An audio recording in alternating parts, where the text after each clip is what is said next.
Vous confirmez Jean-Marie Le Pen n'est pas antisémite. C'est que vous confirmez vos propos depuis le début. Je ne dis pas ça. Je dis qu'il y a eu clairement une ambiguïté de Jean-Marie Le Pen. C'est pas une ambiguïté. Il est antisémite. Il est ou pas? Comme ça, en traitant les gens d'antisémites ou pas d'antisémites. Il est ou pas? Oui ou non? Pour conclure. Oui ou non? J'ai mon avis sur la question. Voilà, dites-le. Donnez-le nous. Ici, en toute liberté. Vous pouvez nous le donner, oui ou non? Oui ou non? Moi, à titre personnel, je pense qu'il l'était, voilà.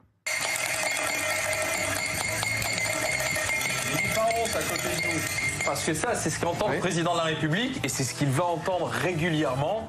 Polski, on voudrait vous présenter un influenceur de la vie politique française depuis maintenant tant d'années. C'est Alain Duhamel. Est-ce que finalement, tout est bon à prendre, j'ai envie de dire, dans une cause? Il faut se servir de tous les moyens pour mobiliser. Et les influenceuses qui ont aujourd'hui un impact considérable chez une partie de la jeunesse, eh bien, elles peuvent jouer un rôle. En tout cas, c'est un moyen légal. Donc, si c'est légal, c'est démocratique. Si c'est démocratique, pourquoi pas? Le 8e arrondissement parisien fait partie des arrondissements où les poubelles ne sont pas ramassées. C'est dans le 8e arrondissement que se trouve le palais de l'Élysée.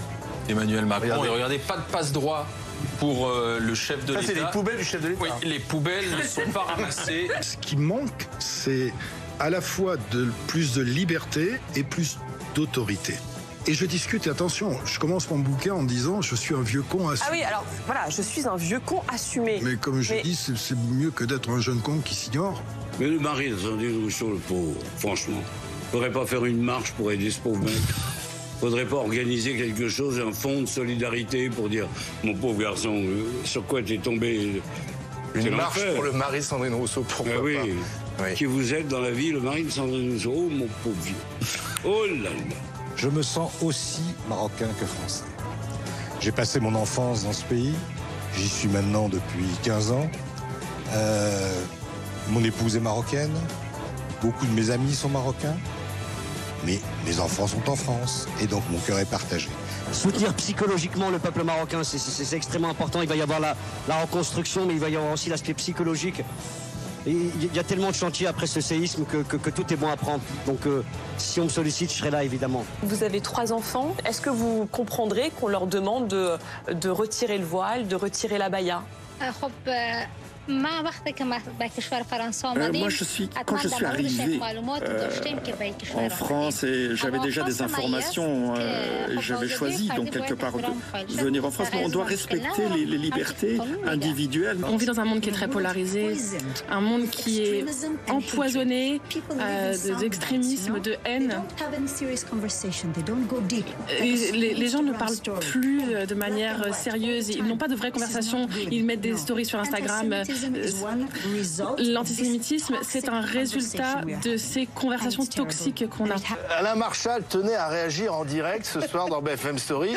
Il a été choqué d'imaginer que finalement, sans lui, j'étais mieux. Je suis en vacances et l'alerte me disent les absents ont toujours tort.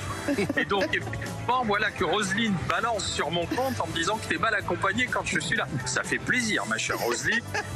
J'ai pas besoin de jingle pour m'annoncer. Bien sûr. La punaise d'Eli a une sexualité torride parce qu'ils ont plus de 200 rapports sexuels par jour. Par jour. Alors qu'il y a peu d'humains qui arrivent à cette performance. Donc ça va être une audience, on a une mouche. Oui, on a une mouche qui est là, qui est sur le plateau depuis le début, elle ne nous quitte pas. Deuxièmement, la quantité de sperme lâché est gigantesque. Ça correspondra à plusieurs litres par rapport à notre taille humaine. Non, mais... Elle est d'ailleurs sur votre crâne. Elle est bien.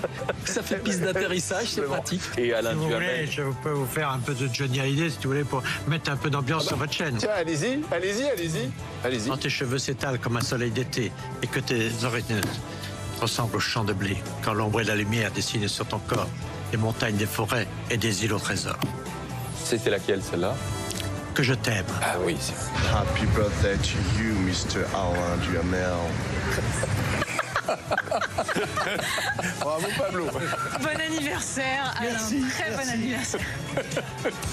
C'est vrai que quand on vous voit, on est optimiste, on est des Français optimistes. Et je rêve de vous entendre chanter la chanson de Dalida, Moi je veux mourir sur scène. Voilà, ça c'était l'un des bons moments de BFM Story en 2023, l'anniversaire d'Alain Duhamel, 83 ans. Alors Alain Marchal, bonsoir, je ne sais pas Alain si à 83 ans on sera encore sur le plateau de BFM Story. Ah bah, écoute, ça voudra dire déjà qu'on est là, qu'on est vivant, qu'on a encore du succès. Tu sais quoi ce qu'on va faire?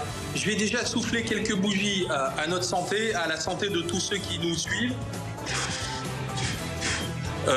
Je suis toujours là et puis on donne rendez-vous cette année encore pour des directs, des débats dans Story.